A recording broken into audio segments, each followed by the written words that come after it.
Hey friends, welcome for another Bunkers and Badasses. This week I want to take a look at the soldier.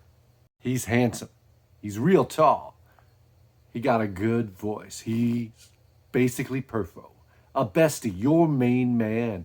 Best part, he can never die. Appearance, they dress like Roland, it's Roland. If you're familiar with the Borderlands games, this class is Roland. There's a little bit of a nod there in the description too to the fact that in one of the games, Roland dies and Tiny Tina has a little bit of a hard time letting go and creates this whole thing where she can kind of bring him back as a character in her game. And this is what happens here.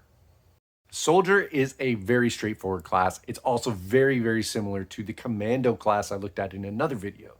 The same type of stat block, same type of hit die, and even the turrets are very similar with slight nuances.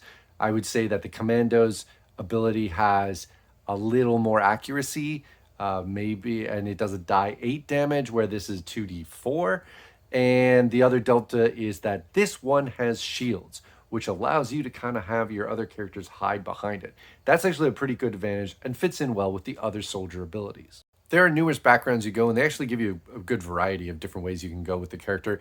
Personally, I like the medic approach, but maybe that's just the way I'm used to playing with the soldier class in Borderlands.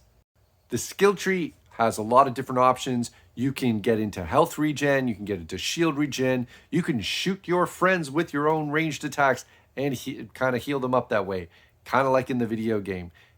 This is your healer. If you're going to drop somebody in and be able to keep the team going, this is the class you want to have. From an archetype perspective, I would say that the Guardian is like almost a perfect fit with the soldier's capabilities, especially if you're going down the healing route and that's what your role is going to be, probably the best pick. And with that, we've come to the end of the classes. So next up, we're going to look at the archetypes.